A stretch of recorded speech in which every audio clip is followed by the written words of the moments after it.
Esperanza llegó a aquel rancho un martes de octubre, a las 4:30 de la tarde, con 2 maletas amarradas con mecate y un sobre de manila apretado contra el pecho.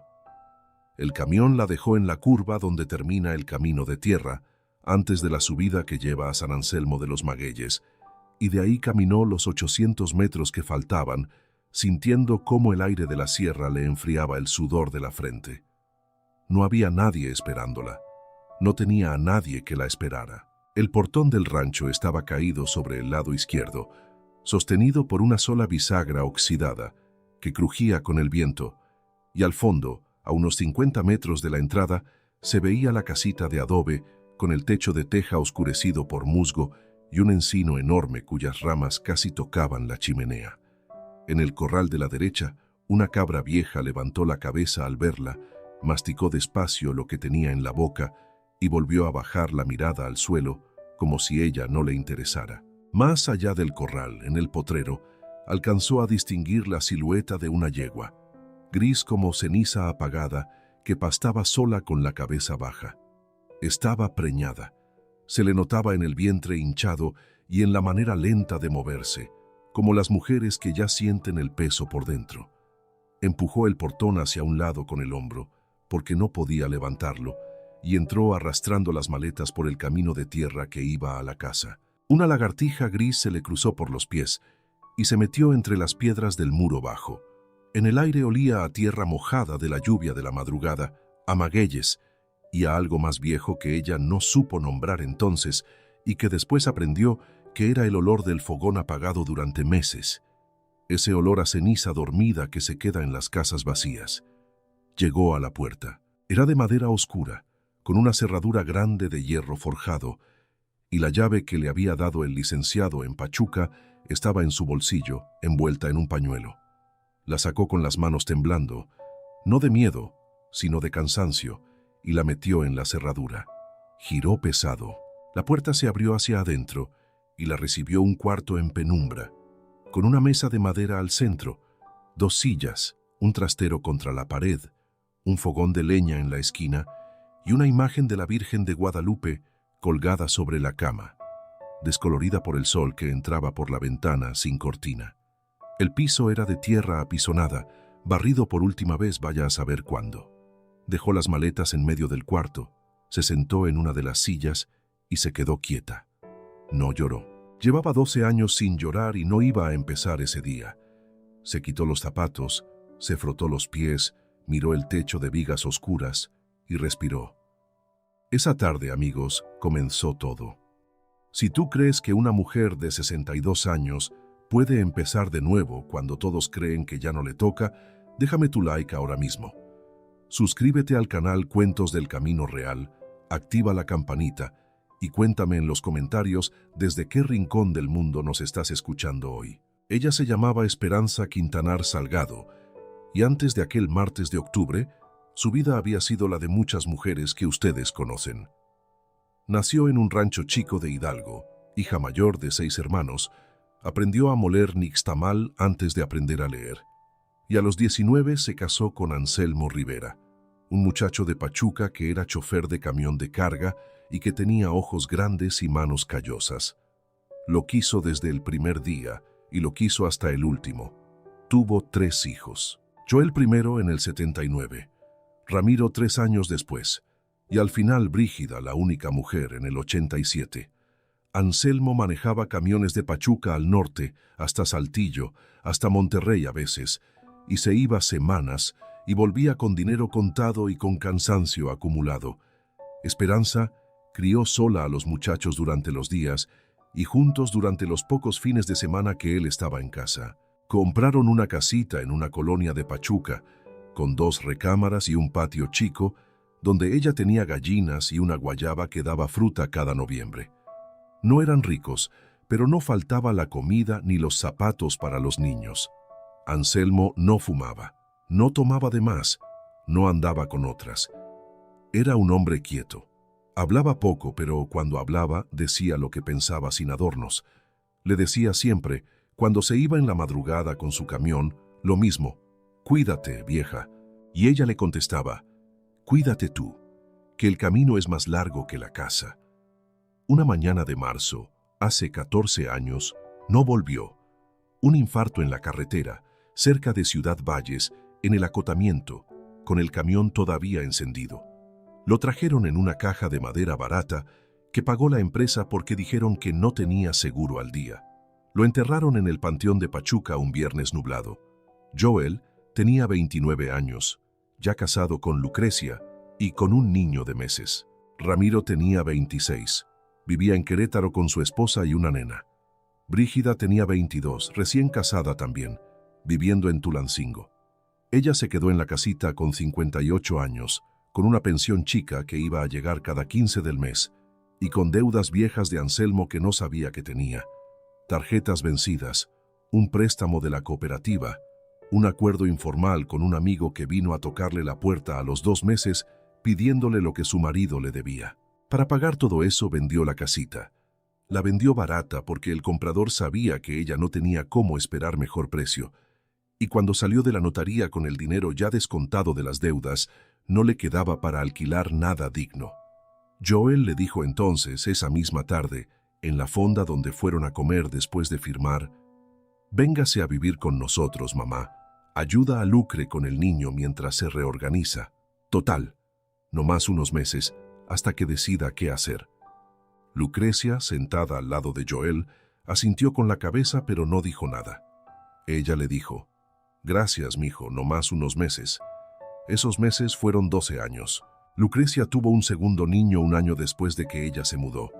Y ella, que había criado 3 hijos sola con marido ausente, crió también a esos 2 nietos como si fueran suyos. Levantarse a las 5:30, prender el fogón de gas, hacer el desayuno, peinar al mayor para la escuela, cambiar al chico, lavar los uniformes, planchar las camisas de Joel para el trabajo, preparar la comida del mediodía, tender las camas, trapear la cocina, esperar a los niños en la puerta cuando volvían, ayudarlos con la tarea, bañarlos, cenar, dormirlos, lavar trastes y caer rendida en su cuartito del fondo, que era un cuarto que daba al patio de servicio, con una ventana chica que daba al lavadero. No le pagaban porque, como decía Lucrecia, es familia, doña Espe, no se cobra. Ella tampoco pedía. La pensión de Anselmo seguía llegando cada 15 del mes, y como ella no gastaba en comida, ni en techo, ni en ropa, porque se ponía lo que ya tenía y comía de la olla común, esa pensión la fue guardando. Cada mes, cuando la cobraba en el banco de la esquina, la metía en un sobre de Manila, dentro de una Biblia vieja que tenía en el cajón de su mesita de noche. 14 años de pensión. No contó nunca. No quería contar, solo guardaba. Los nietos crecieron. El mayor, Damián, llegó a 16. El chico, Aarón, a 13. Ya no le necesitaban como antes. Damián tenía amigos, salía con ellos, ya no le dejaba peinarlo. Aarón se encerraba en su cuarto con una pantalla y a veces ni saludaba cuando entraba ella a llevarle agua. Lucrecia, que había trabajado siempre medio tiempo en una papelería, consiguió un puesto mejor en un despacho contable de Pachuca y empezó a llevar trabajo a la casa los viernes.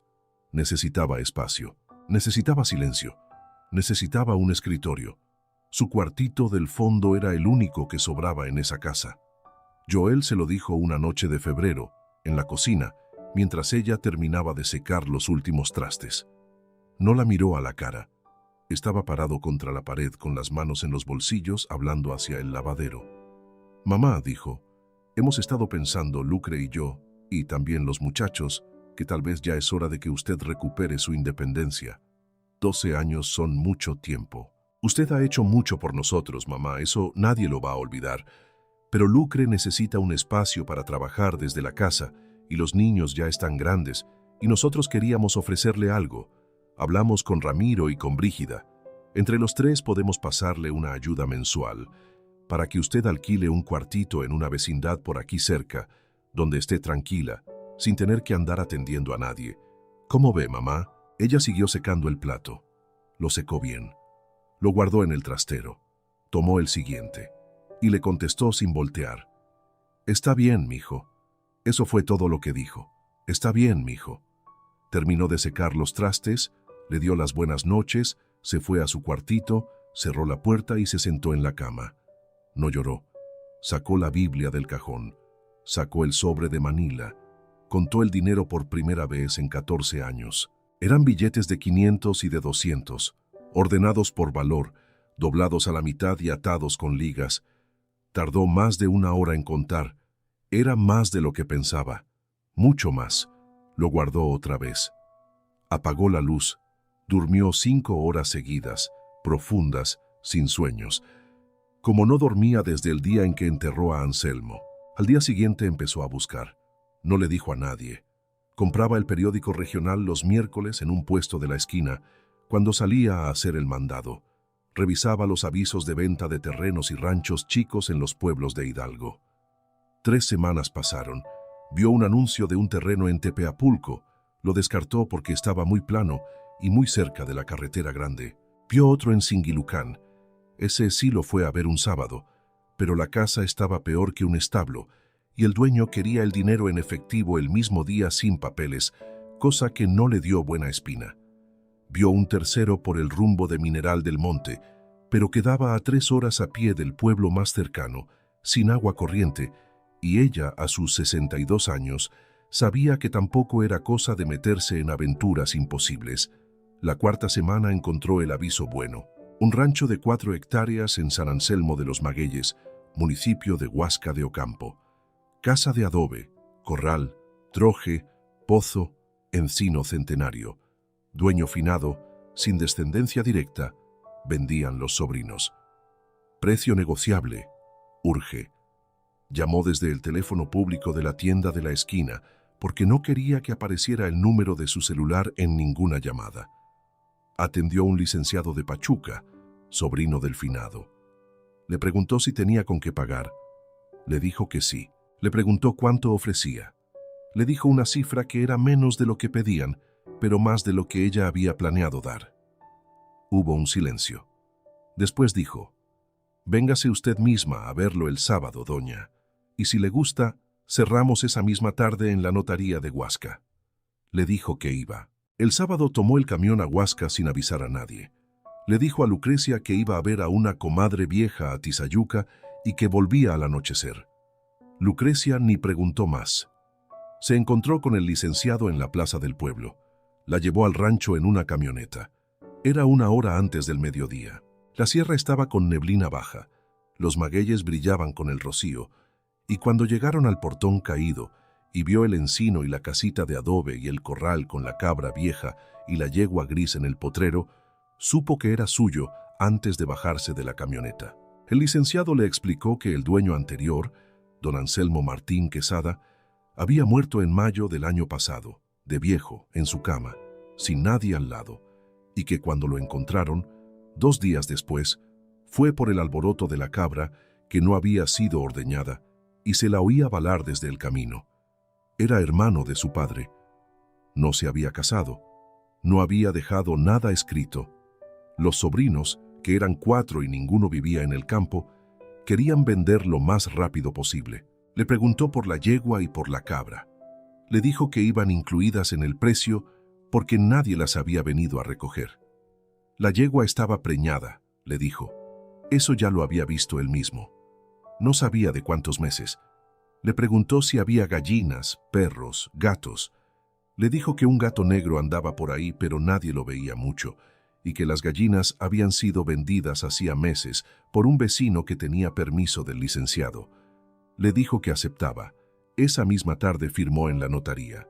Pagó en efectivo, sacando los billetes del sobre de Manila que llevaba debajo de la blusa, contra la piel, sobre el sostén, donde nadie podía sentirlos en un abrazo casual ni notarlos por debajo del suéter. El notario, un señor flaco de lentes gruesos, no la miró raro. Solo dijo: «Felicidades, doña Esperanza. Aquí están sus papeles». Le dio la escritura, las llaves y un mapa muy simple del terreno que él mismo había impreso. Salió de la notaría con todo eso en las manos y caminó hasta la fonda de la plaza. Se sentó, pidió un café con leche y un pan y se lo tomó despacio mirando por la ventana, sintiendo que el corazón le latía como cuando una mujer joven se enamora. Esa noche volvió a Pachuca y le dijo a Joel en la cocina después de la cena: «Mijo, ya tengo a dónde ir. Compró un rancho en Huasca, se va el martes. Joel se rió. Pensó que era broma. Cuando vio que no era broma, se quedó callado un momento y después dijo: ¿Usted, mamá, a los 62? ¿Y con qué dinero? Ella le contestó: con el de tu papá, mijo, con lo que él dejó. Joel abrió la boca para decir algo y la cerró. Lucrecia, que estaba lavando un vaso en el fregadero, no volteó, pero se le tensaron los hombros. Esa noche no se habló más del asunto. El lunes empacó sus cosas en las 2 maletas que tenía desde antes de morir Anselmo. 2 maletas viejas de tela escocesa con manijas reforzadas. Metió ropa, 2 pares de zapatos, una chamarra de lana, su rebozo gris, su Biblia, la libreta donde llevaba apuntadas las recetas de su madre, 2 fotos enmarcadas chicas, una de Anselmo y una de los 3 hijos cuando eran niños, el reloj despertador que se le daba cuerda, un paquete de café molido, una bolsa de azúcar, otra de sal, 2 veladoras, fósforos, jabón de baño, jabón para lavar, una toalla, sábanas, una cobija, sus medicinas para la presión y algo de comida básica para los primeros días. Lo que no metió en las maletas, que era casi nada porque sus cosas siempre fueron pocas, se lo dejó a Lucrecia con una nota que decía: úsenlo o regálenlo. El martes en la mañana, antes de las 6, ya tenía las 2 maletas listas en la sala. Joel se despidió de ella en la puerta, todavía en pijama, con cara de no haber dormido. Le dijo: avise cuando llegue, mamá. Ella le dijo: aviso, y se subió al taxi que la llevó a la central de camiones. En la central tomó el camión de las 7:10 para Huasca. El camino se le hizo corto. Iba con la cara pegada a la ventanilla viendo cómo los magueyes empezaban a aparecer cuando subieron a la sierra, y pensó sin querer en lo que había dicho una vez una vecina vieja de su mamá, cuando ella era niña, que los magueyes eran la única planta que sabía vivir donde nada más vive, y que por eso eran sagrados para los antiguos. Llegó al rancho esa tarde, a las 4:30, como ya se ha contado, y empezó otra vida. Esa primera noche durmió sobre la cama de don Anselmo, que era una cama de hierro con un colchón delgado y 2 cobijas de lana que olían a humedad, pero a humedad limpia, no a abandono. Antes de acostarse, prendió el fogón con la leña que encontró apilada en la troje. Hirvió agua en una olla de peltre que estaba colgada en la pared, se preparó un café con el café molido que había traído en una bolsita y se sentó a tomarlo en la silla de la mesa, mirando por la ventana cómo la sierra se iba oscureciendo. Afuera la cabra vieja balaba de vez en cuando, débil, como hablando dormida. La yegua no hacía ruido. Se acostó con la ropa puesta, porque tenía frío, y se quedó escuchando los crujidos de la casa de adobe, que es una casa que respira distinto a las de ladrillo, que se mueve con la temperatura, que cruje en las vigas cuando enfría. Durmió a ratos. Soñó con Anselmo, pero no con el que se murió, sino con el joven, el que le decía: cuídate, vieja, antes de subirse al camión. En el sueño él estaba parado a la puerta del rancho, con el sombrero en la mano, y le decía: aquí estás bien, vieja, este lugar te va a cuidar mejor de lo que te cuidaron los suyos. Despertó antes de que saliera el sol, con la cara mojada de lágrimas que no recordaba haber soltado. A las 6 de la mañana ya estaba afuera, con un suéter encima y una linterna en la mano, recorriendo el rancho. Lo que tenía, lo que no tenía. La casa estaba sólida en general, pero el techo tenía una teja rota encima de la cocina. Y por ahí entraba agua en las lluvias fuertes. Eso se notaba por la mancha oscura en una de las vigas. El fogón funcionaba, pero la chimenea estaba parcialmente tapada con un nido de pájaro viejo, y por eso humeaba más de la cuenta al prenderlo. Tenía esto: las paredes, el techo con un agujero, el fogón con la chimenea tapada, el pozo, la troje cargada de aperos viejos, el corral, el potrero, la yegua, la cabra, el encino, el huerto abandonado y la silla de cuero que todavía no había mirado de cerca. La troje estaba cargada de cosas: aperos viejos, un arado de madera con la reja oxidada, un azadón con el cabo flojo, una palabuena con el mango forrado de tela vieja, una hoz oxidada, una barreta, 2 hachas, una grande y una chica, costales vacíos amontonados en un rincón, unos sacos de avena viejos que ya no servían porque la avena se había mohoseado, 2 cubetas de plástico cuarteadas, una cubeta de lámina sana, una palangana de peltre con un golpe en el fondo, pero sin agujero, un tambo de 200 litros para guardar agua, una pala chica de jardinero, un rastrillo con 3 dientes rotos, y al fondo, colgada en un gancho clavado en una viga gruesa, una silla de montar de cuero labrado, cubierta de polvo, con las riendas y un freno colgando al lado. La miró desde lejos, pero no la tocó ese día. Tenía otras prioridades. El pozo estaba con agua, lo comprobó bajando la cubeta de lámina atada a un mecate. Sacó agua clara, fría, con sabor a piedra. Un agua que no había probado desde la infancia. La probó varias veces. El corral de la cabra estaba en buen estado, con cerca de piedra de 1 metro de alto, que solo en una esquina estaba derrumbada, y se podía arreglar con unas piedras sueltas que había alrededor.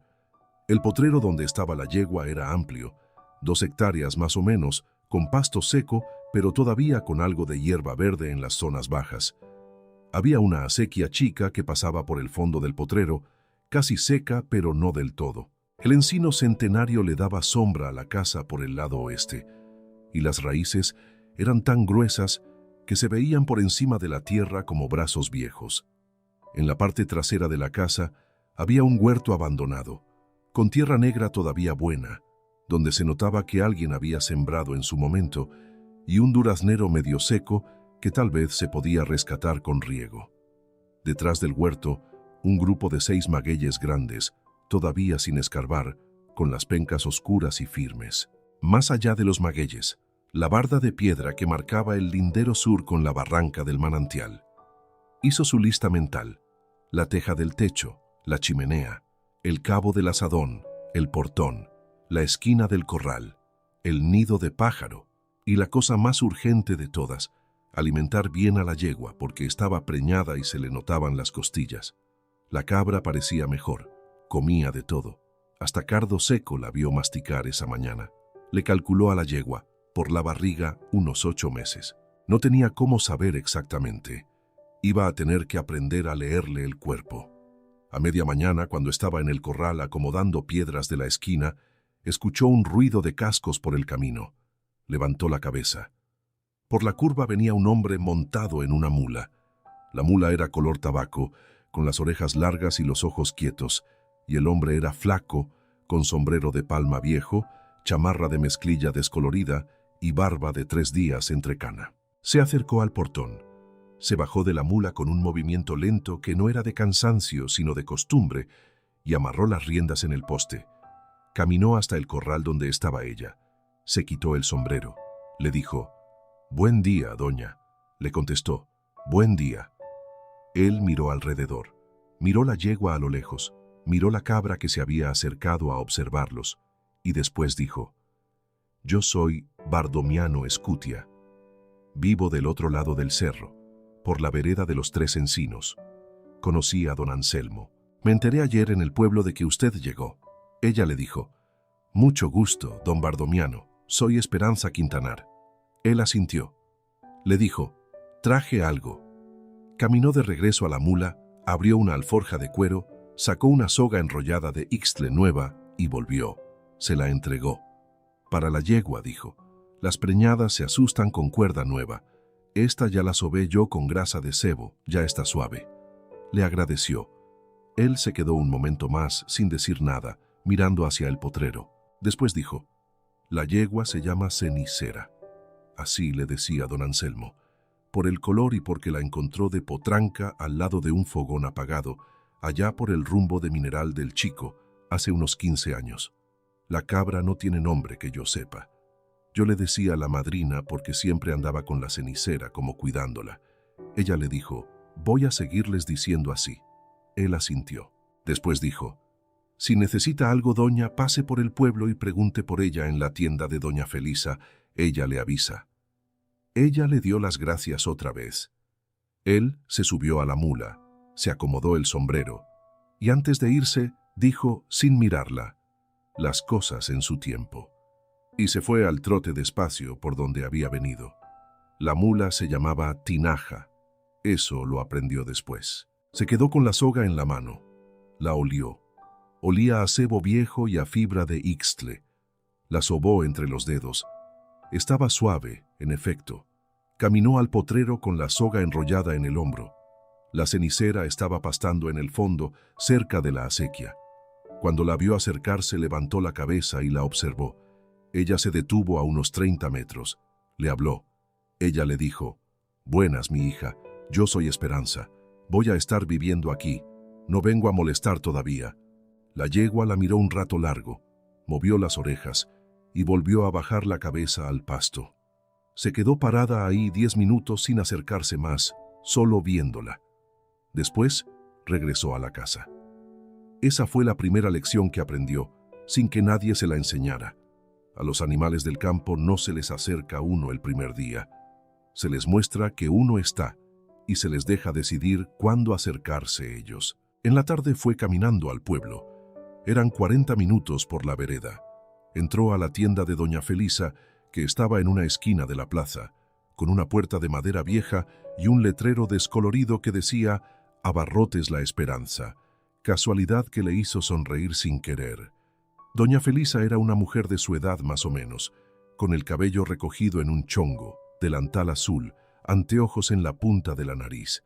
Estaba pesando frijol en una báscula de mostrador para una señora del pueblo.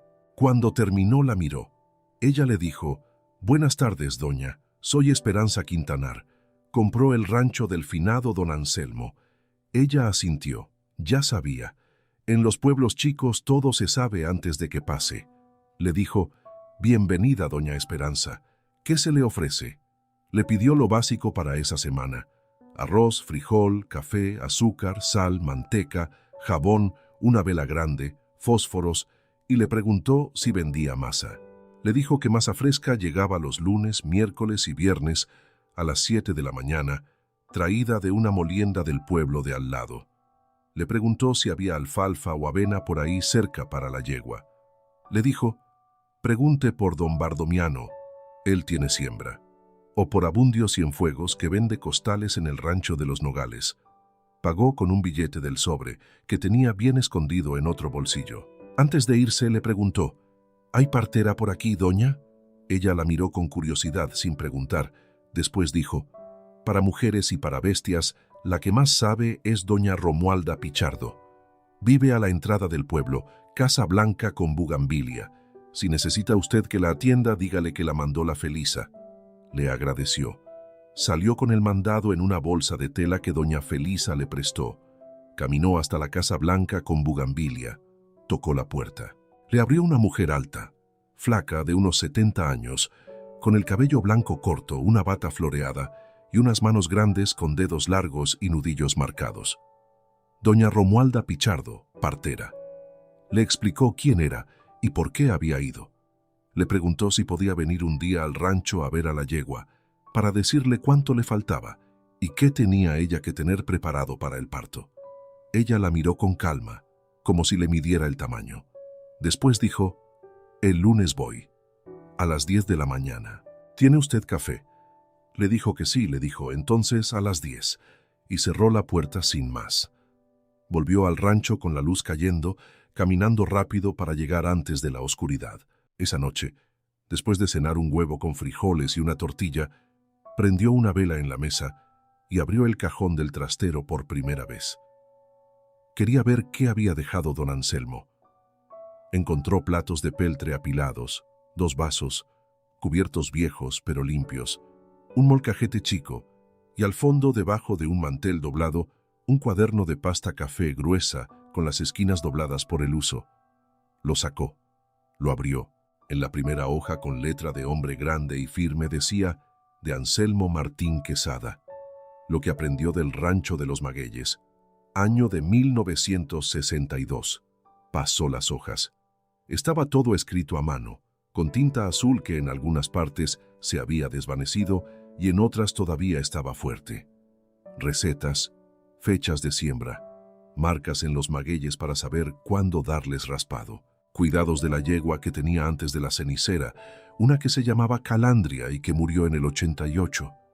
notas sobre la lluvia, sobre los vientos del norte que tumbaban tejas en febrero, sobre dónde estaba el manantial verdadero del que se alimentaba la acequia más arriba en el cerro, sobre cómo se hacía buena ceniza para abonar el huerto, sobre cuándo había que podar el duraznero, sobre la diferencia entre el chinche de maguey, que era plaga, y la chinche oscura, que era buena porque comía a la primera.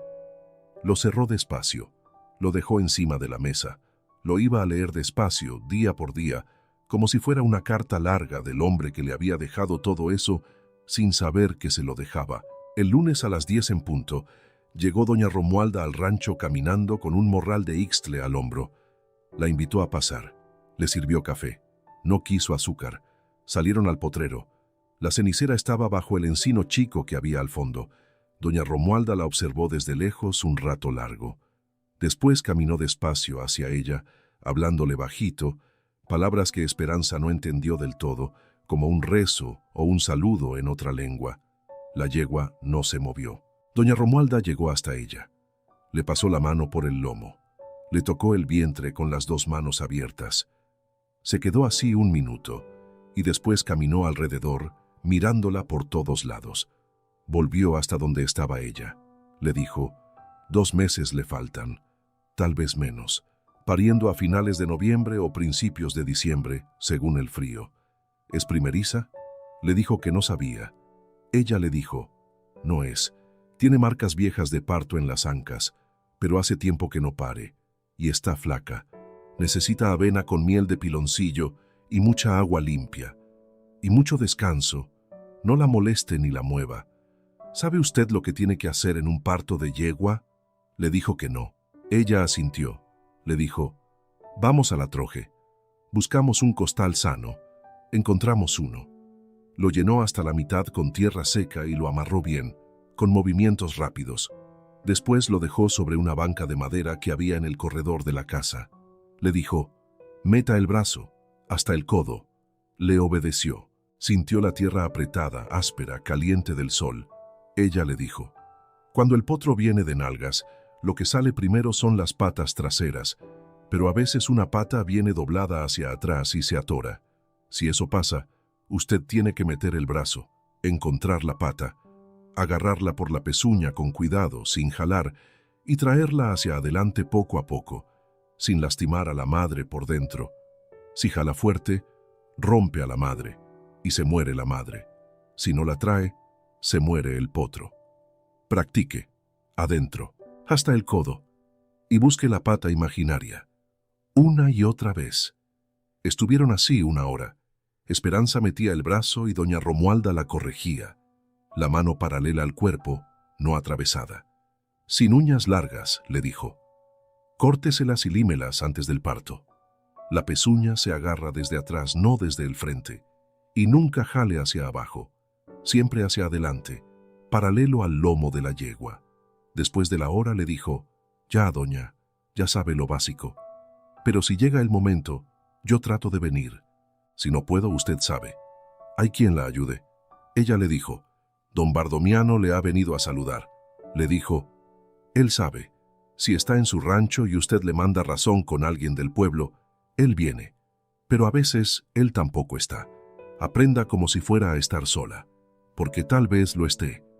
Esas palabras se le quedaron clavadas.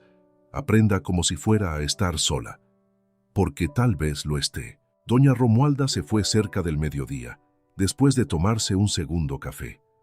Antes de irse le dijo, tenga listo un balde con agua tibia, un trapo limpio grande, una soga delgada por si hay que atar una pata y una linterna de pilas nuevas. Y avena con piloncillo desde mañana 2 veces al día en doble ración, y un pesebre techado por si pare con lluvia. Le preguntó, ¿hay pesebre? Ella le dijo, hay troje. Adapté la troje. Antes del 20 de noviembre tiene que estar lista. Y otra cosa, doña, tenga cerca tijera bien afilada y lo grueso alcohol y mertiolate. El cordón se corta solo a veces, pero no siempre. Y los primeros 2 meses la cría se le puede enfermar de cualquier cosa, conocida y desconocida. Esa misma tarde empezó. Sacó de la troje todo lo que sobraba. Los costales viejos rotos los quemó en una fogata al fondo del potrero. Los aperos los acomodó contra una pared. Barrió el piso de tierra. Comprobó el techo, que tenía 2 tejas con grietas pero ninguna rota. Echó paja seca que había en una pila al fondo. Hizo un cuadrado de paja gruesa en el centro, del tamaño de una mesa de comedor grande, suficiente para que se acostara la yegua cuando llegara el momento. 3 días la llevó dejarla decente. Reforzó el techo amarrando con alambre las tejas que estaban flojas. Tapó un agujero del muro con piedras y un poco de barro. Hizo una división con tablas para separar un rincón donde poner agua y comida sin que se mezclara con la paja del parto. Don Bardomiano vino el miércoles trayendo un costal de avena en su mula. Lo dejó en la troje sin que ella se lo pidiera y dijo, «Para la yegua». Le preguntó cuánto le debía. Le dijo, «Ya hablamos en su tiempo». Y se fue. Esa misma tarde fue a la tienda de doña Felisa y compró un cono de piloncillo grande, 2 kilos. Le mezcló pedazos chicos a la avena, en agua tibia, y le sirvió a la cenicera en una cubeta de lámina, lejos del corral de la madrina, para que no se la robara la cabra. La yegua se acercó despacio, olió, retiró la cabeza, volvió a oler y empezó a comer. Ella se quedó parada a 5 metros, sin moverse. Cuando terminó, levantó la cabeza, la miró largo y se fue caminando lento de regreso al fondo del potrero. Esa noche, escribió en una libreta nueva que había comprado, día 6. Comió la avena con piloncillo. Bebió de la cubeta sin que ella se la sostuviera. 3 pasos más cerca que ayer. Empezó a llevar esa libreta como llevaba la pensión en el sobre. Todo anotado, todo con fecha. Lo que comía la yegua, lo que comía la cabra, la leche que iba sacando de la madrina, que aprendió a ordeñar leyendo el cuaderno de don Anselmo, que tenía instrucciones precisas en una página titulada «Para ordeñar buenamente». Decía, «Lávese usted las manos con agua caliente. Caliente las suyas frotándolas antes de tocar la ubre. Limpie la ubre con un trapo húmedo y tibio. Apriete suave la base de la teta con el pulgar y el índice, y vaya cerrando los otros dedos en orden hacia abajo, como si fuera escurriendo una manguera. No jale. Apriete y suelte. Apriete y suelte. Cuando salga la primera leche, deséchela en una taza aparte, esa es la más sucia. Después colecte en el balde limpio. Ordeñe primero las 2 tetas de adelante, después las 2 de atrás. Hable con la cabra. No la regañe nunca aunque le pegue una patada.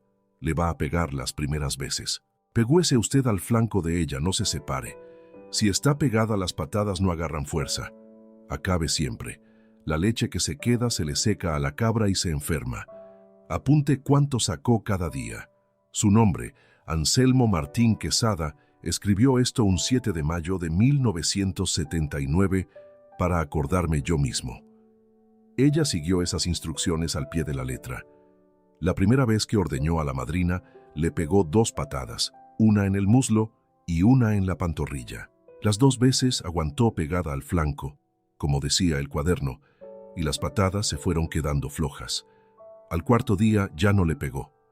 Al 7.º día se dejaba ordeñar mientras ella le hablaba de cualquier cosa, como si la oyera de verdad.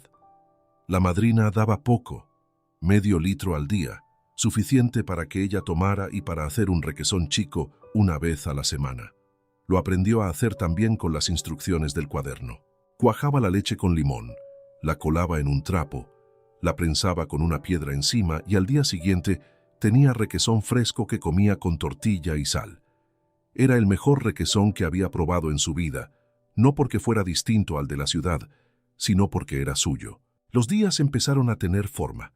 Levantarse a las 5:30 con la primera luz, prender el fogón, hervir agua, café, salir al corral, saludar a la madrina, que ya balaba cuando le oía abrir la puerta de la casa, darle agua fresca y un puñado de avena con maíz, ordeñarla, caminar al potrero, saludar a la cenicera desde el portón, con la cubeta de avena, esperar a que se acercara. Al principio se quedaba a 10 metros, después a 5, después a 2. Al 10.º día comió de la cubeta mientras Esperanza la sostenía. Al día 12 le pudo tocar el pescuezo mientras comía, suave, sin presionar. La piel le tembló, pero no se movió.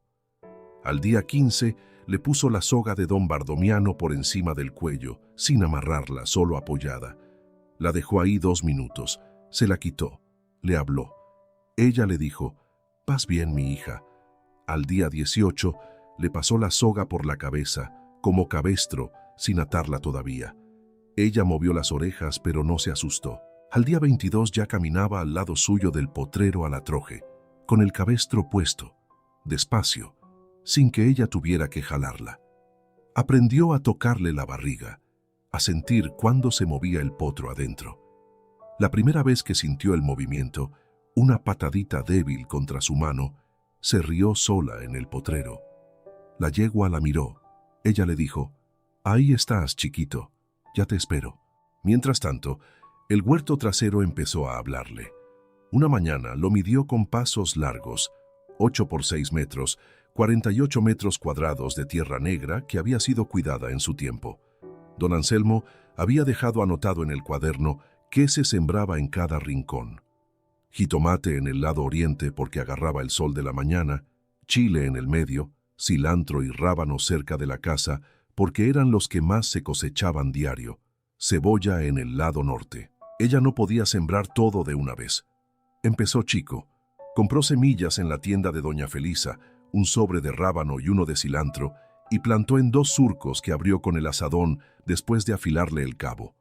Le había puesto un mango nuevo al azadón con la ayuda de don Bardomiano, que llegó un sábado con un trozo de madera de mezquite que había traído desde su rancho para ese propósito. Le enseñó a clavar la cuña, a remojar la madera, a apretar el aro de hierro con un martillazo justo. Le dijo: «El asadón con cabo flojo no es asadón, es estorbo». Esa frase la apuntó en su libreta esa misma noche. Don Bardomiano venía cada 4 o 5 días. Nunca el mismo día, nunca anunciado. Llegaba con algo. Una vez un clavo, una vez un manojo de alfalfa fresca, una vez una bolsa con manzanas chicas que había cosechado en su rancho, una vez un costal de maíz, una vez una herradura suelta que dijo que era de la cenicera, que se le había caído quién sabe cuándo, y que la había encontrado él en la vereda, y que le iba a servir cuando se le pusieran herraduras nuevas. Una vez un tarro de miel de la sierra, oscura y espesa. Una vez un papel doblado con un dibujo a lápiz de una trampa para zorros que él mismo había hecho, por si llegaban a buscar las gallinas que ella todavía no tenía, pero que un día iba a tener. Hablaba poco. Se quedaba unos 20 minutos. A veces tomaba café con ella en el corredor, a veces no aceptaba. Una mañana, mientras ella estaba reparando la esquina del corral con piedras, le preguntó si había abierto la silla de montar. Le dijo que no. Le dijo: «Ábrala». Don Anselmo guardaba ahí lo que era importante, y se fue. Esa noche, después de cenar, bajó la silla del gancho de la troje. La cargó hasta la mesa. Pesaba lo que pesan las cosas hechas para durar. La limpió con un trapo húmedo. Era de cuero labrado, oscurecido por los años y la grasa, con flores y hojas talladas en los faldones y en la parte trasera del fuste, grabadas a fuego, las iniciales AMQ, Anselmo Martín Quesada. Las tocó con el dedo. Después, siguiendo lo que había dicho don Bardomiano, palpó el fuste. Por debajo, en una abertura entre el cuero y la madera interna, había algo doblado. Lo sacó. Era un papel grueso, amarillento, doblado en 4. Lo abrió con cuidado para no romperlo. Era la escritura original del rancho. Año 1962, a nombre de don Anselmo. Comprada a un señor que se llamaba Crescencio Maldonado, vecino del pueblo. 4 hectáreas exactas, con linderos descritos por accidentes naturales. Al norte el camino de tierra que sube al cerro, al sur la barranca del manantial, al oriente la cerca de piedra del rancho de los Olvera, al poniente la vereda de los 3 encinos que lleva al rancho de Bardomiano Escutia. Eso decía, Bardomiano Escutia. Él mismo. Tenía 51 años de ser su vecino sin saberlo. Junto con la escritura había otro papel, más pequeño, también doblado, un mapa hecho a mano, a tinta café, con la letra grande de don Anselmo, Marcaba todo: la casa, el corral, el potrero, la troje, el huerto, el encino centenario, la acequia, el manantial. En los márgenes, anotaciones. Aquí pasaba el agua hasta el 78. Este encino lo plantó su padre en 1922. El corral viejo de las cabras se cayó en el 85 con el temblor. Manantial verdadero a 200 metros arriba, detrás del peñasco redondo. Si se seca el pozo, sube por aquí. Lo dobló con cuidado. Lo guardó junto con la escritura y el cuaderno, todo en una caja de zapatos que metió debajo de la cama. Esa noche, durmió sabiendo que ese rancho no se le podía quitar a nadie, ni con engaño, ni con apuro. A los pocos días subió a buscar el manantial verdadero. Llevó el mapa doblado en la bolsa del delantal, una cubeta vacía y un palo grueso para apoyarse en la subida. Tardó media hora en llegar al peñasco redondo, que era una piedra grande, lisa por arriba, como una cabeza calva, que se veía desde lejos pero que de cerca quedaba escondida por unos árboles bajos. Detrás del peñasco, exactamente donde decía el mapa, encontró una cuenca chica con agua limpia que brotaba entre las piedras y se iba metiendo en la tierra después de unos 10 metros. El manantial verdadero. Llenó la cubeta, probó el agua. Era todavía mejor que la del pozo, más dulce, sin el regusto a piedra del fondo. Bajó despacio. Esa noche apuntó: manantial verdadero existe, fluye, agua mejor que la del pozo, distancia 200 metros como dice el mapa. Idea: limpiar la acequia desde el manantial para que vuelva a correr el agua hasta el huerto. Proyecto largo, una temporada por lo menos. 2 semanas después de su llegada, el huerto ya tenía 2 surcos verdes con rábanos y cilantro. 3 semanas después, cosechó los primeros rábanos. Eran chicos, redondos, rosados con la punta blanca. Se los comió con sal y limón en la mesa, sola, con la puerta abierta al corredor, viendo cómo la madrina caminaba por el corral en círculos pequeños. Esa noche le escribió a Brígida un mensaje de texto desde el celular, lo único que había usado el celular en todo ese tiempo. Ella le dijo: «Mija, coseché rábanos. Saben buenos. Estoy bien». Ella le contestó en la madrugada, cuando vio el mensaje al despertar: «Le da gusto, mamá. Cuídese», no agregó más. Esperanza tampoco esperaba más. El día 32 de estar ella en el rancho, sonó el teléfono celular que llevaba en el bolsillo del delantal. Era un teléfono viejo, de los de tapita, que Joel le había comprado años atrás para que estuviera localizable. Lo cargaba con un cargador de corriente que enchufaba al único enchufe que había en la pared cerca del fogón. Sonaba poco. Cuando vibró en su delantal y vio el nombre de Brígida en la pantalla, se le apretó algo en el pecho. No había hablado con ninguno de sus hijos desde el día que salió de Pachuca, salvo aquel mensaje corto de los rábanos. No le habían llamado tampoco. Contestó: «Mamá», dijo Brígida. «¿Cómo está?». Ella le dijo: «Bien, mija. Aquí en el rancho, trabajando». Ella se quedó callada un momento. Después dijo: «¿Se quedó en serio, mamá?». Ella le dijo: «Sí, mija, en serio». Ella suspiró. Le dijo: «Joel está preocupado». Ella le dijo: «Dile que estoy bien». Ella le dijo: «¿Y si se enferma, mamá? ¿Y si le pasa algo?». Ella le dijo: «Por aquí hay quien le ve a mi hija, no se preocupen». Ella se quedó callada otra vez. Después dijo: «Mamá, mire, queríamos hablar con usted los 3, Joel, Ramiro y yo. ¿Podemos ir el sábado a verla?». Ella le dijo: «Vengan, aquí los recibo con café», y colgaron. Sabía a lo que venían. No se hizo ilusiones de que era una visita de cariño. En los 12 años que vivió en la casa de Joel, Brígida la visitaba cada 3 meses, rápido, y Ramiro venía una vez al año por Navidad. Que de repente quisieran venir los 3 juntos a un rancho, a 3 horas de carretera, quería decir una sola cosa: querían algo. Se preparó para esa visita como se preparó para el parto, sin angustia, con método. Sacó del cajón los papeles, la escritura, el mapa, el cuaderno de don Anselmo, la libreta donde llevaba sus cuentas del rancho, su acta de nacimiento que había traído con ella, el acta de defunción de Anselmo, los recibos viejos de la pensión que le había guardado todos esos años en otro sobre. Lo acomodó todo en una carpeta de cartón que había comprado en la tienda de doña Felisa, junto con las cosas del mandado.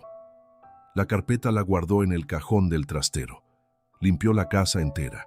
Sacó el cuaderno del trastero, lo dejó encima de la mesa, en el lugar más visible.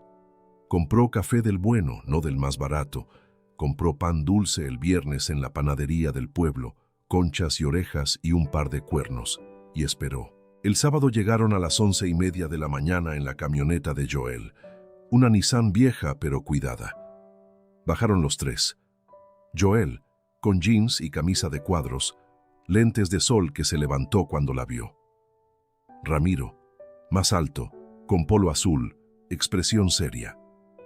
Brígida, con vestido floreado y suéter, sandalias que no eran para el camino de tierra. Los abrazó uno por uno en el portón, que ya había arreglado con la ayuda de don Bardomiano una semana atrás y ahora se abría y se cerraba como debía. Los llevó a la casa, les sirvió café, sacó el pan dulce en un plato. Les preguntó por los nietos. Damián estaba bien, Aarón también. La hija de Ramiro entraba a la prepa el año siguiente. Los hijos de Brígida estaban en clases de fútbol. Hablaron 15 minutos de los nietos. Después Joel se aclaró la garganta. «Mamá», dijo, «tenemos que hablar de cosas serias».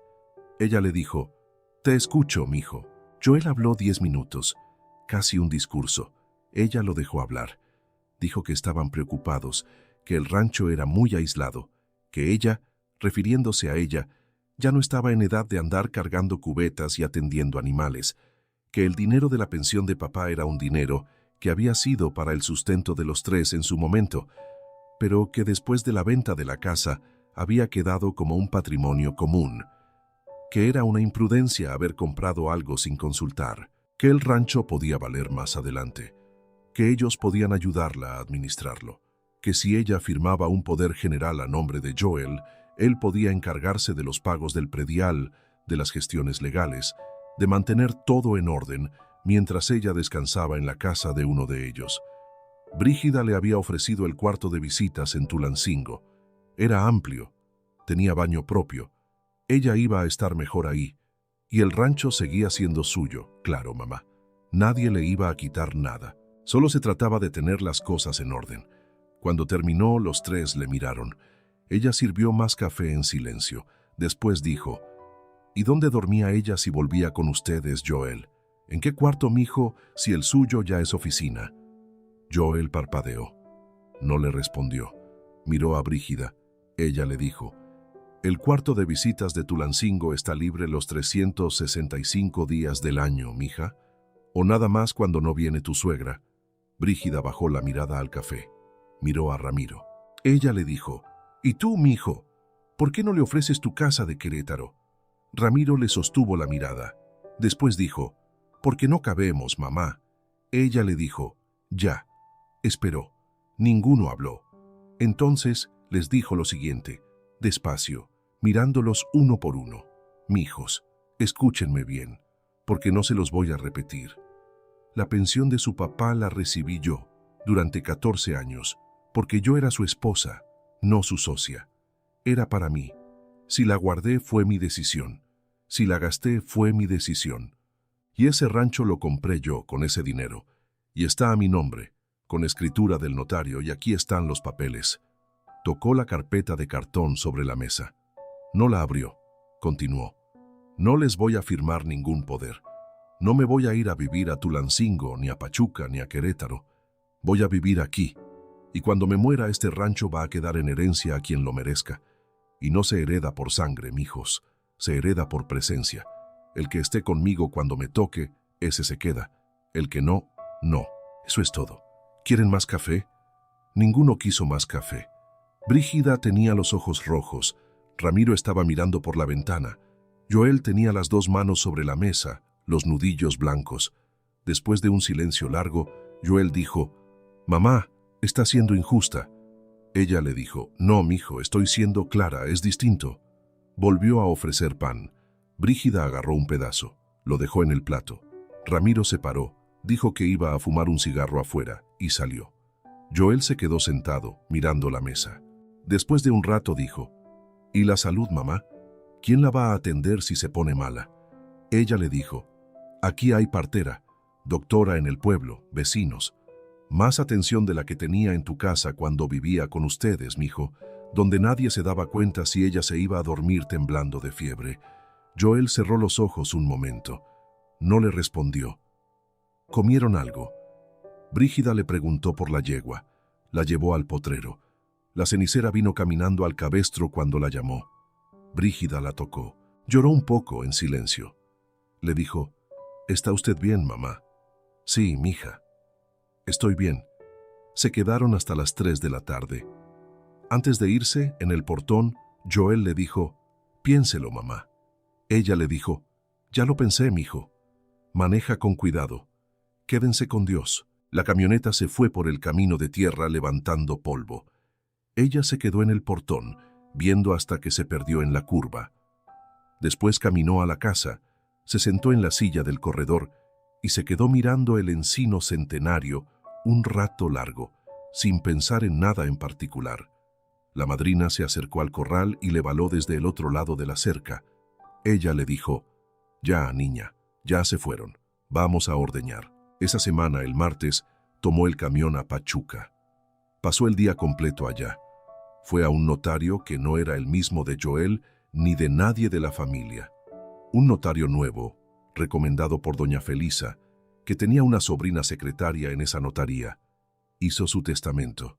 Dejó todo el rancho con sus animales, sus tierras y todos sus bienes muebles a quien le asistiera y acompañara hasta el final de sus días, comprobable con visitas regulares y cuidados documentados. Si nadie cumplía esa condición a su muerte, el rancho pasaría a doña Romualda Pichardo y a don Bardomiano Escutia en partes iguales o a sus descendientes directos. El notario, un señor con barba canosa y manos limpias, la miró cuando terminó de dictar. Le dijo, «Doña Esperanza, ¿está usted segura? Es una cláusula poco común». Ella le dijo, «Estoy segura. Lo que se levanta solo no se hereda por sangre, se hereda por presencia». El notario asintió, anotó, imprimió, firmó, pagó, salió. Tomó el camión de regreso. Llegó al rancho al anochecer. Esa noche, antes de dormir, le habló a Brígida por teléfono. Ella le dijo, «Mija, quería avisarte que hice mi testamento esta semana. Está todo en orden. Si quieres saber los términos, ven cuando puedas y te muestro». Brígida se quedó callada. Después le dijo, «Gracias, mamá. La quiero». Ella le dijo, «Yo también, mija. Buenas noches». Y colgó. No llamó a Joel, no llamó a Ramiro. Si querían saber, que vinieran ellos a preguntar. Pasaron las semanas. Joel no volvió. Ramiro tampoco. Brígida la llamó 2 veces más, cortas, preguntando cómo estaba. Ella le contestaba bien.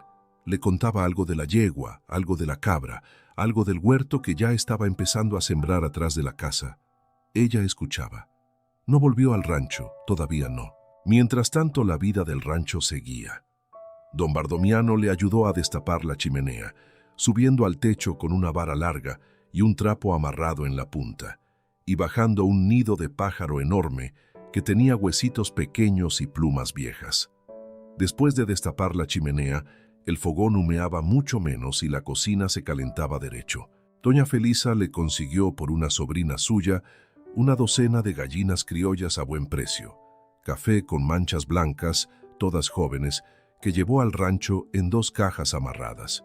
Construyó con piedras del cerro y unos tablones que había en la troje un gallinero chico contra el muro de la casa, techado con tejas viejas que sobraban, con perchas adentro y cajones de nido.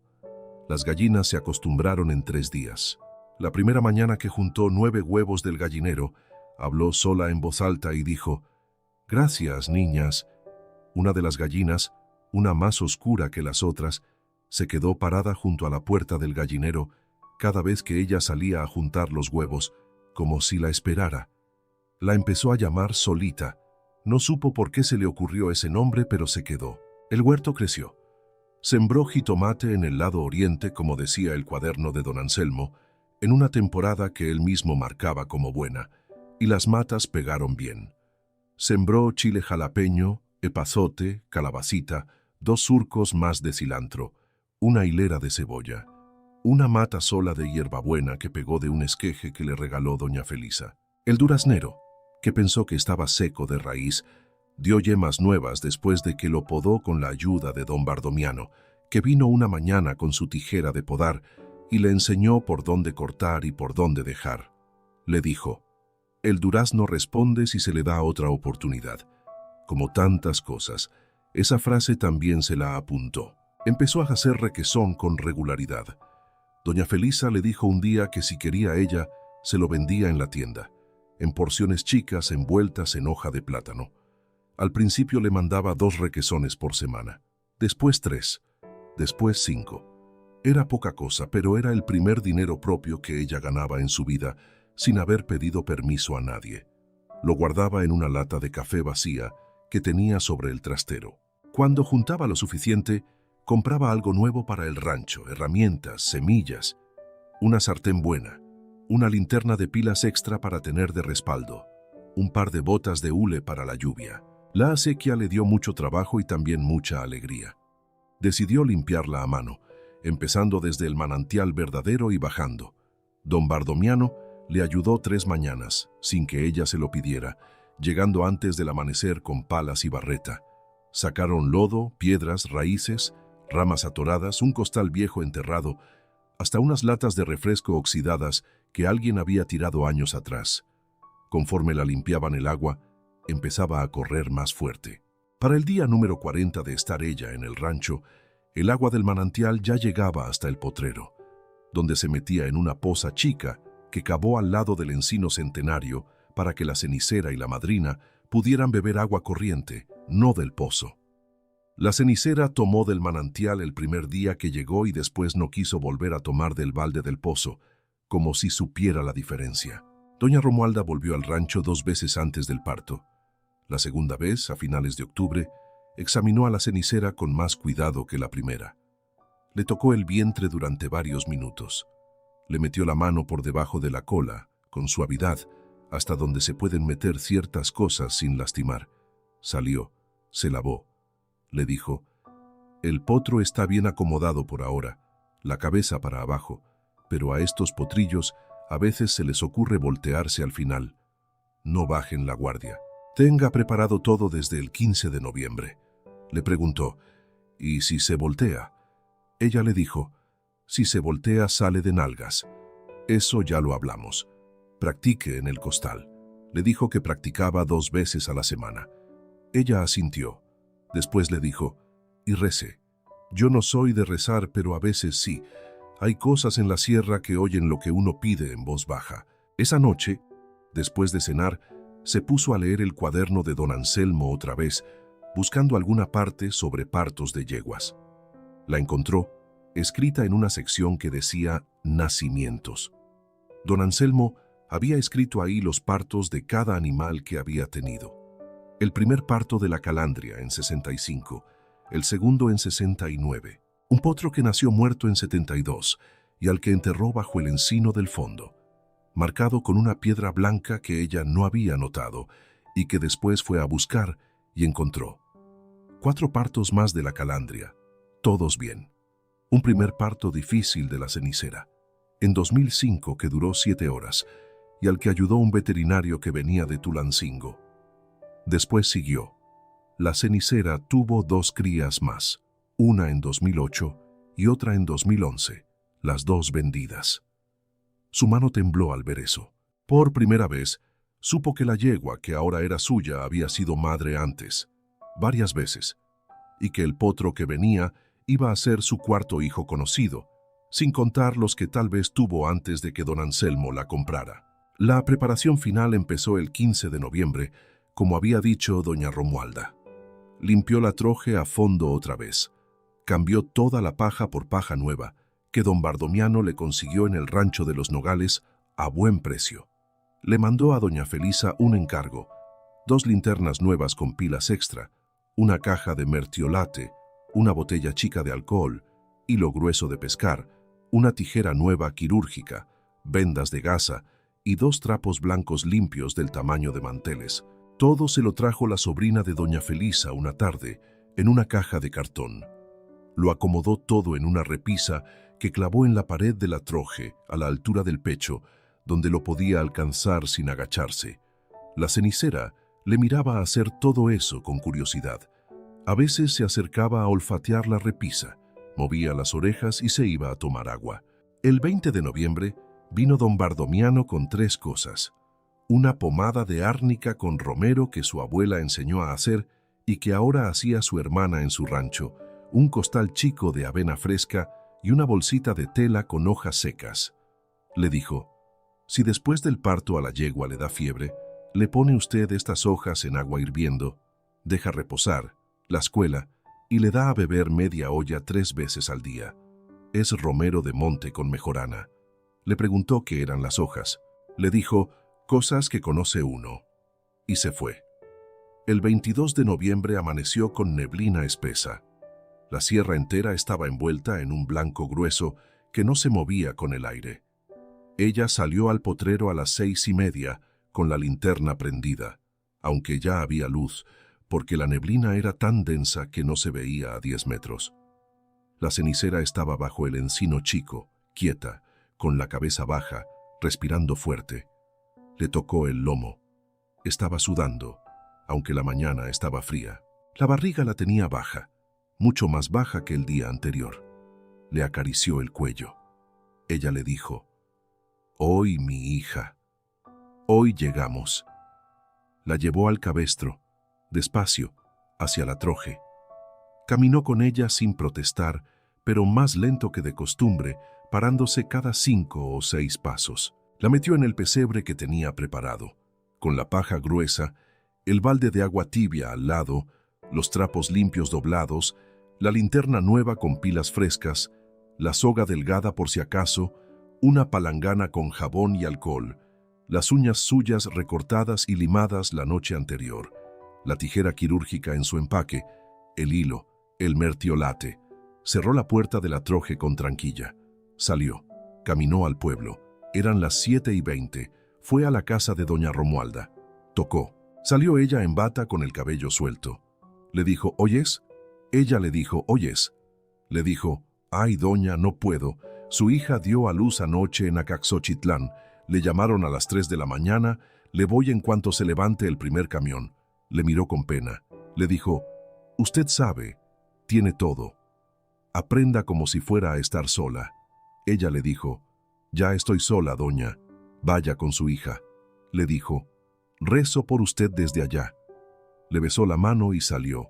Pasó por la tienda de doña Felisa. Le pidió que le mandara razón a don Bardomiano. Doña Felisa le dijo: doña, don Bardomiano fue a Pachuca ayer en la mañana. Anda tramitando un papel de su rancho. No vuelve hasta mañana en la tarde. Asintió. Le dio las gracias. Salió caminando rápido al rancho. Llegó a las 9:30. La cenicera estaba todavía de pie en la troje, pero ya no quieta, ahora se movía de un lado a otro, dando vueltas chicas, con la cola levantada. La acarició. Le habló. Ella le dijo: aquí estoy. No me voy. Vamos juntas. Se sentó en la banca de madera al lado del pesebre a esperar. La neblina afuera no se levantaba. Pasaban las horas lentas. A las 10:30 empezaron las primeras contracciones fuertes. La yegua relinchó débil, no como queja, más como aviso. Se acostó por primera vez. Ella se arrodilló al lado sobre la paja, le acarició el cuello con la mano izquierda y con la derecha le palpó suave la zona del lomo y la cadera, viendo cómo se le tensaba todo el cuerpo con cada onda.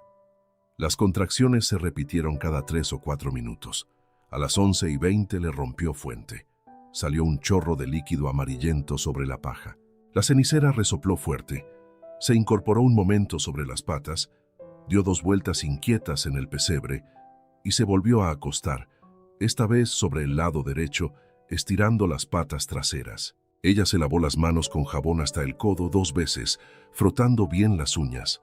Se las enjuagó con alcohol. Se arremangó hasta el hombro. Le levantó la cola. Vio el bulto que ya se asomaba. No eran las patas delanteras. No era un hocico.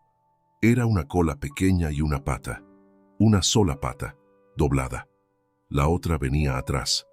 Era un parto de nalgas, con una pata trabada hacia adentro.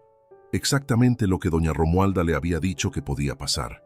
El potro se había volteado al final. Como la partera había advertido, no le dio miedo. Eso es lo más extraño de toda la noche, amigos. No le dio miedo.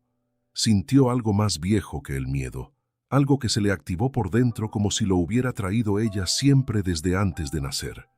Le dijo a la yegua: «Voy a entrar, mi hija. Aguanta». Y metió la mano. La metió entera, hasta el codo, palma hacia abajo, como le había enseñado doña Romualda en el costal de tierra. Sintió lo caliente, sintió lo húmedo. Sintió la pared interna de la yegua moviéndose con cada respiración suya. Avanzó despacio. Encontró primero el cuerpo del potro, pegado contra la pared lateral. Subió la mano siguiendo el lomo del potro hacia atrás. Encontró la cadera. Más allá la pata derecha que sí venía ya casi afuera. Más adentro la pata izquierda. Estaba doblada hacia atrás, pegada contra el cuerpo del potro, la pezuña apuntando al techo del útero. La agarró por la pezuña desde atrás con cuidado, con 3 dedos como le había dicho. La jaló hacia ella, despacio, sin tirar fuerte. La pata no cedía. La yegua gimió, un gemido largo que se le salía del fondo. Le habló. Ella le dijo: «Ya, niña, ya casi, ya casi». Volvió a jalar, más firme, girando un poco la pezuña para sacarla del bloqueo. La yegua tuvo una contracción justo en ese momento, fuerte, y sintió cómo el músculo le apretaba el brazo entero contra el cuerpo del potro. Aguantó. No sacó el brazo. Esperó a que pasara la contracción. Cuando aflojó, jaló otra vez. Sintió cómo la pata se desdoblaba dentro. ¡Pum! Salió. La acomodó hacia atrás, paralela a la otra. Empezó a sacar el brazo despacio, su codo, su antebrazo. Cuando ya tenía la mano fuera, otra contracción. Esta vez salieron las 2 patas traseras juntas, hasta los corvejones, mojadas, oscuras por el líquido. Sacó el brazo del todo. Estaba cubierto de sangre y líquido amniótico hasta el hombro. Se sentó hacia atrás, jadeando. Eran las 12:05 de la noche. Había pasado a la madrugada del 23 sin que ella se diera cuenta del cambio. La luz de la troje, que era la linterna colgada de un clavo, todavía aguantaba. La yegua descansó 2 minutos. Después empujó. Esta vez sí salieron las 2 patas traseras completas, los cuartos, el lomo. Pero ahí se quedó atorado el pecho del potro. La cenicera empujó 3 veces sin avance. Ella le acarició la cadera y le habló. Ella le dijo: «Una más, mi hija, una más». Su voz le sonaba extraña a ella misma, calmada, casi cantada. Le agarró las 2 patas traseras del potro, suave, no por las pezuñas, sino por encima del corvejón, y cuando vino la siguiente contracción, jaló hacia abajo y hacia atrás siguiendo la línea natural del parto, paralelo al lomo de la yegua, sin fuerza extra, solo acompañando. Salió. Salió completo. Cayó sobre la paja con un sonido pesado, mojado. Era un potro macho. Pelaje oscuro, más oscuro que la madre, con 4 manchas blancas en las patas, una en cada una como calcetines. Estaba quieto, no respiraba. Se arrodilló al lado. Tenía la membrana sobre la cara, sobre el hocico, sobre los hollares. Se la quitó con las 2 manos, jalando rápido. Limpió la nariz con un trapo, no respiraba. Le pasó la palma por el pecho, fuerte, 2 veces, 3 veces. Le gritó: «Respira, hijo, respira». Le sopló en el hocico, se frotó las costillas con el trapo. «Vamos, vamos, vamos». Nada. Le dio una palmada más fuerte en el lomo. Nada. Sintió un escalofrío en la espalda, ese frío que se siente cuando uno entiende que algo se puede perder. Le levantó las patas traseras, lo sostuvo invertido un segundo para que escurriera el líquido de los pulmones, y le dio 2 palmadas más, ahora en el costado del pecho. De repente tosió, un tosido húmedo, débil. Después otra tos. Después una respiración, larga. Otra. Movió una pata. Movió la cabeza. Abrió un ojo. Tenía el ojo enorme y oscuro y empapado. Lloró ahí, sentada sobre la paja, con las manos llenas de sangre, riendo y llorando al mismo tiempo, como una loca. La cenicera levantó la cabeza por primera vez en horas y miró a su potro. Después lo lamió. Pero todavía no había terminado todo. El cordón umbilical seguía conectándolos. Esperó, como decía el cuaderno de don Anselmo, a que dejara de pulsar unos minutos para que la sangre que le quedaba al potro le pasara entera.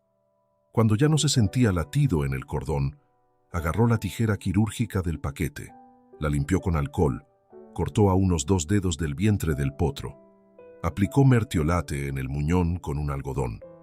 El potro ni se movió. La cenicera siguió lamiéndolo, recorriéndole el lomo, las patas, la cara. Después vino la placenta. Salió completa, en una sola pieza, como un saco grande oscuro. La examinó con cuidado como decía el cuaderno, la membrana entera, los 2 cuernos, sin rasguños ni faltantes. Si la placenta sale rota, decía el cuaderno, hay que sacar a la yegua de inmediato al veterinario. Si sale entera, está todo bien. Estaba entera. La recogió en un costal limpio que tenía aparte. La sacó de la troje y la enterré detrás del encino centenario, donde decía el cuaderno que se enterraban las placentas para que la tierra recibiera lo que dio. Cavó un hoyo profundo con la pala. La metió. La tapó con tierra y con 2 piedras grandes encima para que ningún animal la sacara. Volvió a la troje. La cenicera estaba intentando levantarse. Le ayudó empujando suave el cuarto trasero. Se paró. Se sacudió. Se acercó al balde de agua tibia y bebió largo. Ella le ofreció avena con piloncillo en otro balde. Comió un poco. El potrito intentó pararse en sus patas. Se cayó. Se volvió a levantar. Se cayó. La madre lo lamía, lo empujaba con el hocico, lo enderezaba. A las 4:20 de la madrugada el potro se paró, tembloroso. Las 4 patas separadas como un banquito. Buscó la ubre. La encontró. Mamó. La cenicera bajó la cabeza, lo olisqueó, le tocó el lomo con el hocico y se quedó quieta, dejándolo. Ella se levantó entonces. Las piernas le dolían como si la hubieran golpeado con un palo. El brazo derecho lo tenía morado del codo al hombro, hinchado del doble de su tamaño normal. La espalda baja la tenía trabada en una sola pieza dura. Las manos las tenía cortadas en 2 lugares, donde no había sentido nada en el momento. Ahora le ardían. Salió de la troje al frío de la madrugada. La neblina seguía afuera, espesa, sin movimiento. Caminó los 30 pasos hasta la casa. Le sirvió un vaso de agua. Se lo bebió entero. Se sentó en la silla de la mesa. Y entonces sí, amigos, ahí sí, después de 14 años, lloró. Lloró sin ruido, con la cara sobre los brazos cruzados encima de la mesa, durante un rato largo que no midió. Lloró por Anselmo. Lloró por los 12 años. Lloró por el cuartito del fondo. Lloró por los nietos que ya no le necesitaban. Lloró por Joel sin mirarla. Lloró por Brígida con los ojos rojos. Lloró por la yegua que había estado sola tantos meses antes de su llegada. Lloró por el potro que casi no respira. Lloró por ella, por la mujer que llegó a ese rancho con 2 maletas y un sobre de Manila. Cuando terminó, se levantó. Calentó agua. Se lavó el brazo con cuidado, primero con jabón, después con árnica de la pomada de don Bardomiano. Le untó la pomada en todo el moretón, frotando lento. Le curó los cortes de las manos con mertiolate. Le cambió la ropa, dejándola ensangrentada en una cubeta con agua fría para remojar. Se acostó un rato, no a dormir, solo a estar acostada. A las 6 salió otra vez a la troje. El potro estaba dormido al lado de la madre, con la cabeza apoyada en el flanco de ella. Le puso nombre ahí mismo, Niebla, por la noche en que nació. Don Bardomiano llegó esa misma tarde, regresando de Pachuca sin saber. Su mula entró por el portón al trote. Cuando le vio el brazo morado y vendado y oyó el potro relinchar débil dentro de la troje, se bajó de la mula sin decir nada. Fue a ver a la cenicera y a Niebla. Se quedó quieto unos minutos y después salió. Vino hacia ella. Se quitó el sombrero. Le dijo: «Doña, no le pregunto. Yo no sé hablar de estas cosas, pero ahí está lo que hizo». y se quedó parado mirando hacia la troje un rato más. Después dijo: «Yo le traigo de la casa una pomada más fuerte. Su abuela hacía unas con grasa de tejón. Mañana se la traigo». Y se fue. Esa fue la frase más larga que le oí decir en todo el tiempo que lo conocí. Doña Romualda llegó 2 días después, cuando volvió de Acaxochitlán. Entró al rancho sin tocar el portón, derecho a la troje. Examinó a la yegua, examinó al potro, le examinó a ella, le revisó el brazo, le palpó la articulación del hombro, le hizo levantarlo despacio. Le dijo: «No se le rompió nada, tiene desgarrón muscular del fondo, pero se cura. 3 semanas de pomada y descanso». Y al potro le pegó bien, lo veo fuerte, y a la yegua se quedó todo entero, no veo problema. «Bien hecho, doña». Le preguntó: «¿Qué hago si vuelve a pasar?». Ella la miró. Se rió por primera vez desde que la conocía. Le dijo: «Ya sabe lo que hace, doña. Ya no le necesita. Pero venga al pueblo a tomarse un café con ella de vez en cuando, que aquí también se necesita conversación». Le dijo que sí. Pasó diciembre. Pasó enero. El potro Niebla creció rápido, fuerte, con manchas blancas más definidas en las patas que parecían medias. La cenicera recuperó peso, ya no tenía las costillas marcadas, el pelaje se le puso brillante con la avena diaria y el agua del manantial.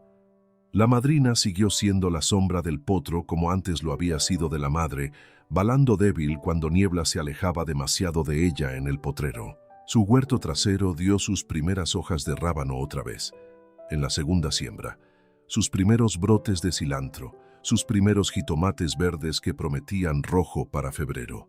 Don Bardomiano le ayudó a podar el duraznero y le salieron yemas nuevas. Doña Felisa le enseñó a hacer pan de elote en horno de leña, en una mañana de domingo, en su propia cocina, y después ella lo hizo en su casa, en una sartén honda sobre el fogón. Doña Romualda no volvió a venir al rancho, pero cuando ella bajaba al pueblo, se saludaban en la plaza, y ella le decía siempre lo mismo: «Ya sabe, doña».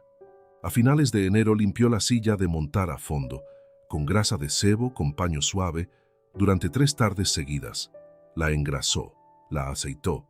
Don Bardomiano vino y le ayudó a cambiarle las cinchas viejas por unas nuevas que él tenía guardadas. Le enseñó cómo se acomodaba el sudadero debajo, cómo se ajustaba el pretal, cómo se medía el largo de los estribos a la altura del tobillo. Le dijo: «La silla es de la cenicera». Don Anselmo la mandó a hacer para ella con esas iniciales suyas, hace años, cuando la yegua era joven. Ya descansó bastante. «¿Esa silla quiere caballo?», le preguntó. «¿Cree que la cenicera le deje montarla?». Le dijo: «Depende de usted. La cenicera ya sabe quién es usted. Si usted está lista, ella está lista». Esperó hasta principios de febrero. Una mañana clara, sin neblina, con sol firme, llevó la silla al potrero. La cenicera estaba pastando con Niebla cerca. La madrina mascaba algo en la cerca. Le habló a la cenicera. Ella le dijo: «Vamos a probar, mi hija», sin compromiso. Le puso la silla despacio, sobre una manta limpia que había acomodado primero en el lomo. Le acomodó las cinchas. Ella no se movió. Le acomodó el freno y las bridas, que también había encontrado en la troje y limpiado. Tampoco se movió. Subió el pie izquierdo al estribo, apoyó el peso despacio, sosteniéndose de las crines. Ella firmó las patas. Subió. Pasó la pierna derecha. Se sentó. La yegua respiró fuerte una vez, esperó, y después caminó. 5 pasos, 10 pasos. Dieron una vuelta entera al potrero al paso.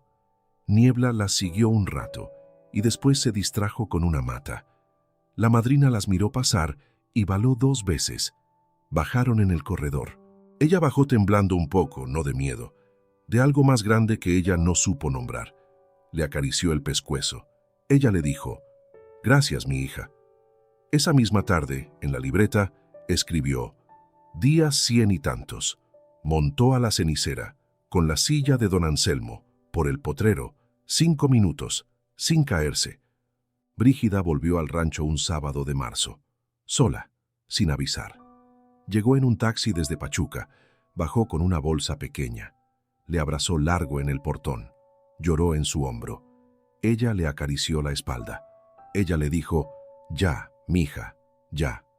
Pasaron el fin de semana juntas. Le mostró todo: la cenicera, Niebla, la madrina, el huerto, el cuaderno de don Anselmo, la silla de cuero labrado, la acequia con agua corriendo, el manantial verdadero detrás del peñasco redondo al que subieron juntas el sábado en la tarde. Le presentó a don Bardomiano cuando vino el sábado en la noche con una bolsa de tunas y un tarro de miel. Le presentó a doña Romualda cuando bajaron al pueblo el domingo a misa.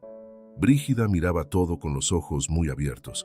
La última noche, sentada con ella en el corredor, viendo cómo las estrellas iban apareciendo sobre el encino centenario, le dijo, «Mamá, perdóneme». Ella le dijo, «No hay que perdonar nada, mija, solo hay que estar. Vuelve cuando puedas. Aquí siempre te abro la puerta». Ella asintió. Se fue el lunes en la mañana.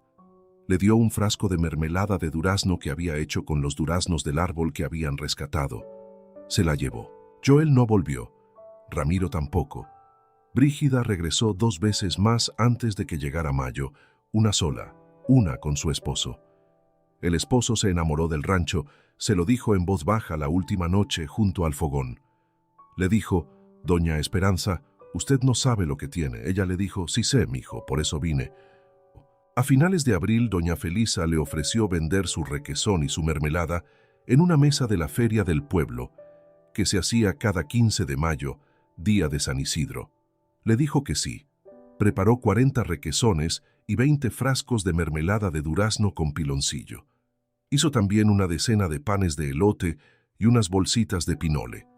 La feria duró 2 días. Vendió todo el primer día. Se sentó en la mesa con doña Felisa, charlando con la gente del pueblo, viendo pasar a niños con globos, a mujeres con canastas, a hombres con sombrero. Saludé a varios que ya le conocían. Le invitaron a una boda del mes siguiente, la de un primo de Tranquilino, un muchacho del pueblo. Aceptó. Cuando volvió al rancho el domingo en la tarde, con la mesa vacía y la bolsa con los billetes contados, se sentó en el corredor y pensó en lo lejos que estaba ya de aquel cuartito del fondo donde dormía mirando al lavadero. Una mañana de mayo, casi 7 meses después de haber llegado, ensilló a la cenicera para ir al pueblo. Iba a la tienda de doña Felisa a comprar masa fresca y 1 kilo de azúcar y unos clavos para el corral. Niebla se quedó en el potrero, ya sin necesitar tanto la teta, pastando con la madrina. Salió por el portón que ya estaba derecho y firme, con bisagras nuevas y un alambre de seguridad que había puesto ella misma.